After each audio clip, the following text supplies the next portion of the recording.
Burco oo ay ku midoobeen afar shirkadood oo adeega korontada siiyo gobolkaasi lana baxeen Hon Electronic Company Heko. xafladan ayaa waxa ka soo qayb galay wafdi xukuumadda Soomaaliland ka socda oo bariyahanba ku sugnaa gobolka Togdheer oo hogaaminaya wasiirka wasaaradda madaxtooyada Soomaaliland Xirsi Cali Xaaji Xasan, wasiirka wasaaradda tamarta iyo macdanta, iyo wasiir dowlaha maaliyadda, gudoomiyaha gobolka, gudoomiyaha degmada iyo marti sharaf kale. waxa ugu horeeyay munaasabadaasi ka hadlay maareeyaha shirkadda Hon Electronic Company Heko Khadar Jibriil Aadan oo ka warbixiyay midowga shirkadda korontada ee gobolkaasi iyo faa'iidada ay u leedahay dalka iyo dadka. waa kan isagoo amuurtaasi ka hadlaya.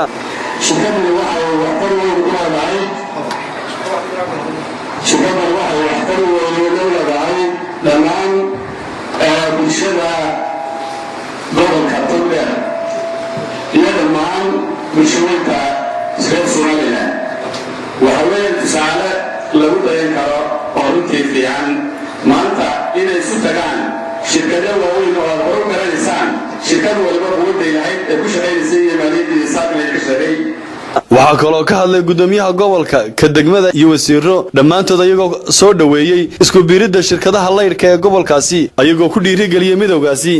u noqonayaan gobolka Togdheer khaasatan magaalada Burco shirkadda maanta ay shaqada isu tageen Burco afar shirkad isu tageen shirkadda Heko la baxday isugu tageen waxaan u maleynayaa waa ku kaftami karaa inay raaho kubadii Burco badisay marka shirkaduhu ay duubaana waa laba afar waa seef laba afar waxa weeye marna bulshada way u adeegtaa haddii dadkaasi yihiin dad bulshada dareynaya marka ay midayn shirkado waaweyn ay sameeyaan oo ay beejgareeyaan marmarka qaarkood bulshada khatar bay ku yihiin فمساوي برعوني وحوضي يلتوب عنها بعنور لبوركي وعطفل عن القرائي وحوها حكومة ورب العروض دليلتها على الصباح أعطيت حرمه السجيان أي طرقهم بينتروا وصل يوم العروض وحلق طبق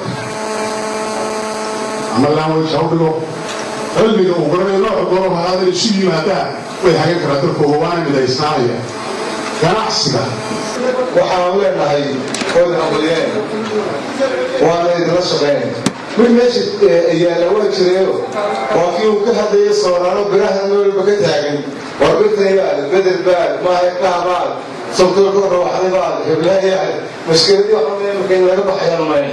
ugu dambeyntii waxa xafladaasi soo afmeeray wasiirka wasaaradda madaxtooyada Xirsi Cali Xaaji Xasan una hambaliyay shirkadda Heko asagoo amuurtaasi ka hadlayana waxa uu yiri ayagoo ugu faa'iideystaan bulshada ugu faa'iideeyaan aad bay ugu mahadsanyihiin waxa loo fikiray marka labaad maadaama ay idinku shaqadiina hagaagsateen oo midoodeen bulshadiina tirahdeen aan wax gaarsiino oo ku mahadsantiin isku soo wada xooriyo shirkaddan Heko wax weyn ka bedeli doonta adeega korontada ee gobolka